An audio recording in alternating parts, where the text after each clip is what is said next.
Olá, bem-vinda, bem-vindo. O programa de hoje é uma honra e você vai se sentir muito feliz, assim como eu estou, de receber aqui um menino que nasceu na roça e se transformou numa pessoa de um valor tão grande, tão intenso, que é até difícil traduzir com pequenas palavras como ele tem feito significado para todos nós. De jornalista, empresário, ele se transformou numa pessoa que hoje nos lembra da importância de entender a história. Aqui comigo eu tenho a honra de receber, e eu quero até ler um trecho para vocês quando se fala: nunca algo semelhante tinha acontecido na história de Portugal. Laurentino Gomes, bem-vindo. Muito obrigado. Muito bom você estar aqui. E a gente tem tanta coisa para falar que eu vou te dar 30 segundos para cada resposta. Tá bem, eu prometo me comportar. Primeiro eu quero que você me conte, se você fosse um dos personagens dos seus livros, qual você seria? Muito difícil, porque todos os personagens realmente me fascinam. O Dom João, o Dom Pedro, mas tem um personagem em particular que realmente me encanta, que é José Bonifácio de Andrade Silva. É o patriarca da independência. Quando eu comecei a pesquisar o livro 1822, eu achava que ele era um sujeito muito sisudo, muito circunspecto, ou seja, o patriarca, esse mito que foi criado em torno dele. Não, ele era uma pessoa muito divertida. Ele era um bom piadista, bom poeta. Ele disse que era muito divertido você participar de um encontro com ele. Dançava lundu, que era uma música da época. Ele dançava lundu em cima da mesa até de madrugada. Usava um rabo de cavalo no cabelo que ele escondia debaixo da casaca nas cerimônias oficiais. Agora, era um homem muito experiente, viu a Revolução Francesa de perto, tinha lutado contra o Napoleão em Portugal. E é o pai, digamos assim, que o Dom Pedro I, o jovem príncipe regente Dom Pedro I, encontra para substituir o verdadeiro pai, Dom João, que tinha voltado para Lisboa. Então, o José Bonifácio exerce sobre o Dom Pedro uma influência muito importante de um homem experiente, de um homem muito sábio, num momento crucial para o Brasil. Então, mas não é só isso, não é só esse homem sábio que orienta o príncipe regente na hora do grito do Ipiranga. Ele é um homem muito divertido, ele é um homem muito parecido com nós dois aqui, gente de carne e osso. E essa dimensão de carne e osso do José Bonifácio é que me encanta nele. E quando você fala disso, assim, né, por escolhê-lo, de ser de carne e osso, você sentiu mesmo muitas coisas nesse Brasil que, durante o seu período como jornalista, você esteve perto. O que mais te marcou? Sim, quando eu estava começando a minha profissão, 30 anos atrás, eu lembro que uma colega me deu um conselho muito interessante, uma colega mais velha, ela falou: Laurentino, quando você perder a capacidade de se emocionar, de ser tocado por um personagem que você conhece, que você entrevista e tal, você abandona a profissão, porque não vale mais a pena fazer jornalismo. O jornalismo, ele envolve um contato na dimensão humana muito profundo, muito forte, isso para o bom jornalista. Eu fiz muitas coisas na vida, né? Quer dizer, eu morei em todas as regiões do Brasil, mas assim, uma passagem que me impressionou muito foi quando eu fui repórter da Veja na Amazônia. E eu tive a oportunidade de conhecer Serra Pelada, o garimpo de Serra Pelada, no seu auge. Naquela época que o Sebastião Salgado fez aquelas famosas fotografias. E me impressionou muito aquilo, aquelas milhares de seres humanos, muito jovens, depositando todos os seus sonhos, todas as suas esperanças num buraco aberto numa montanha, tentando achar um veio de ouro, como se aquilo ali fosse a sua salvação derradeira, final.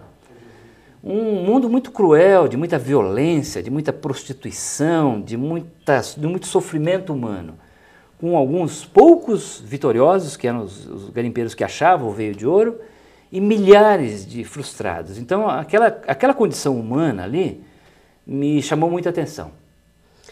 É interessante que quem vê esse homem que destila bondade, tem uma cara de educador, e que já me confessou que gosta de meditar, que gosta de passear com o cachorro, que gosta de natureza, talvez não consiga perceber hoje o empresário aguerrido, determinado, de olhar futurista que você é, né? Mas em termos profissionais foi. Como foi conciliar, né, passar dessa trajetória de todo um processo jornalístico para ser um administrador de negócios? Eu sempre fui repórter e editor, a maior parte da minha vida, mas eu achava que tinha que entender um pouco mais da dimensão do negócio da comunicação. Então, porque são várias dimensões, você tem a dimensão editorial, escrever matéria, fazer um artigo e tal, mas depois tem assinatura, tem circulação, tem venda em banca, você tem que imprimir um jornal, então tem um custo de papel, você tem que vender publicidade, que é uma receita importante para os veículos de comunicação. Como é que se vende publicidade? Qual é o preço? Como é que você convence um anunciante a botar um anúncio na sua televisão, no seu jornal? Então eu fui aprender tudo isso. Aí eu fiz marketing, fiz finanças, fiz um MBA na USP, um curso de gestão, para aprender aquilo que estava fora da redação, fora da criatividade editorial. E como você misturou tudo isso e conseguiu se manter transparente? Esse é um lado bastante cruel, porque o jornalismo ele tem uma dimensão missionária, né? Você está escrevendo, você está ensinando as pessoas, está fornecendo informação que habilite as pessoas a tomarem decisões melhores na sua vida. Essa é uma dimensão missionária do jornalismo. Mas tem uma outra que é a do negócio, pura e simples. Você tem que vender um jornal, você tem que vender a revista, você tem que ter audiência no seu canal de televisão, senão você quebra. E tem centenas de pessoas que dependem de você, da sua folha de pagamento, para levar comida, leite para casa. E às vezes você tem que demitir essas pessoas, porque o negócio não está bem, tem uma crise econômica, tem uma crise econômica mundial, e aí o número de anunciantes cai, você tem que mandar pessoas embora. Então é um lado muito cruel. Como é que eu procurei me defender? Sendo transparente, sempre transparente, assim com a minha equipe. Eu sempre, quando eu via que a coisa estava tomando um rumo esquisito, eu chamava as pessoas e dizia, olha gente, não está bom, a circulação está caindo, a publicidade está caindo, então fiquem alertas. Então... É tanta coisa para a gente falar e eu quero agora voltar um pouco no livro para te perguntar, porque nós temos aí que aprender a valorizar mais e sempre a história, muito.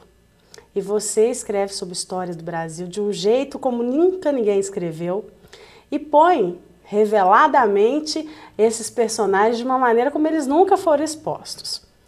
Quando você se dedicou a esses dois filhos tão privilegiados, você teve uma nova dimensão do que uma fuga é capaz de fazer? Sim. É muito interessante isso que você está perguntando, porque a história ela não é feita de planejamento e execução. Assim, os grandes estadistas, os generais, esses heróis de estátua de bronze e pedra em praça pública, que você vê hoje, dá a impressão que eles sabiam exatamente o que eles estavam fazendo.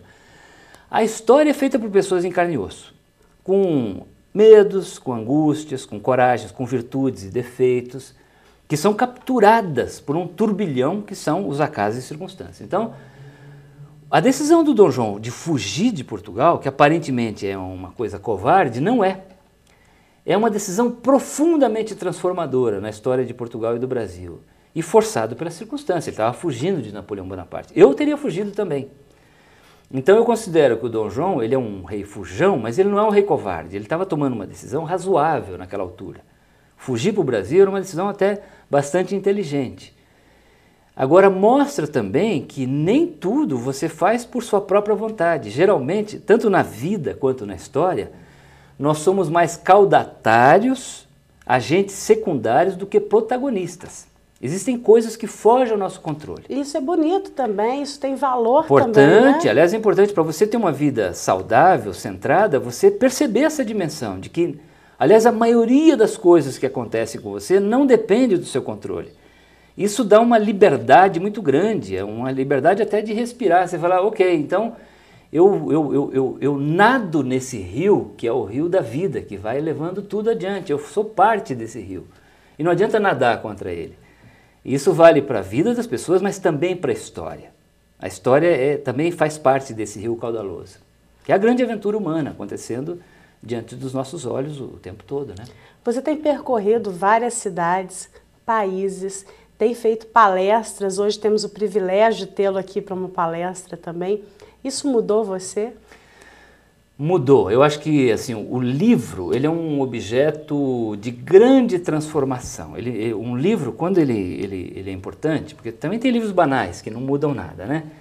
Mas um livro de história do Brasil, quando ele repercute, ele mexe com os leitores, ele mexe com o mercado editorial, com as livrarias, com os editores que ganham dinheiro com isso, né?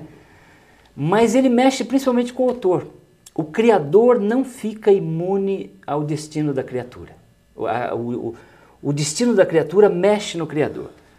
E é o que aconteceu comigo. O livro realmente me transformou muito. Eu larguei meu emprego, eu era diretor de uma grande empresa de comunicação, mudei de cidade, passei a percorrer o Brasil dando aulas, palestras, fazendo sessões de autógrafos.